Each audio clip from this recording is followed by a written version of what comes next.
ایک دفعہ ایک بادشاہ اپنی ملکہ کے ساتھ بیٹھا تھا کہ ہنسی مذاق میں اس نے ملکہ سے پوچھ لیا تمہیں میری شکل کیسی لگتی ہے۔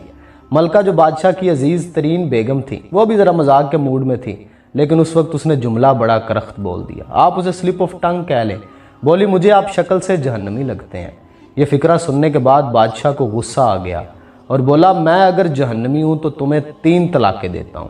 ملکہ نے یہ سنا تو اس نے رونا پیٹنا شروع کر دیا اور بادشاہ کو بھی کچھ دیر بعد اپنی غلطی کا احساس ہو گیا۔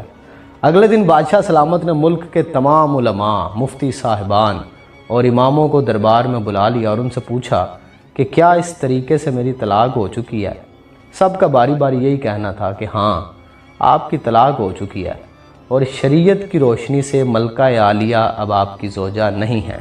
اس محفل میں ایک نوجوان مفتی بھی موجود تھے۔ وہ ایک طرف ہو کے بالکل خاموش بیٹھے رہے۔ بادشاہ نے ان سے بھی یہی سوال پوچھا تو انہوں نے کہا جناب یہ طلاق نہیں ہوئی کیونکہ آپ نے مشروط طور پہ کہا تھا کہ اگر میں جہنمی ہوں تو تمہیں 3 طلاقیں دیتا ہوں، اور ابھی تک یہ طے نہیں ہوا کہ آپ جہنمی ہیں کہ نہیں ہیں۔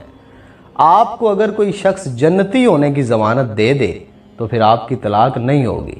بادشاہ سلامت نے جوشیلے انداز میں پوچھا لیکن مجھے اس کی ضمانت دے گا کون؟ سب نے اس سوال کے جواب پہ اپنے سر جھکا لیے کہ دنیا میں کون شخص جنتی ہے اور کون جہنمی ہے، اس کی کوئی ضمانت کیسے دے سکتا ہے بھلا؟ نوجوان نے جب تمام علماء کو خاموش دیکھا تو وہ بادشاہ سلامت سے مخاطب ہوا، بادشاہ سلامت میں آپ کو یہ گارنٹی دے سکتا ہوں لیکن اس کے لیے آپ سے ایک سوال پوچھوں گا، اگر آپ کا جواب ہاں ہوا تو میں یہ آپ کو ضمانت دے دوں گا۔ بادشاہ نے کہا پوچھو۔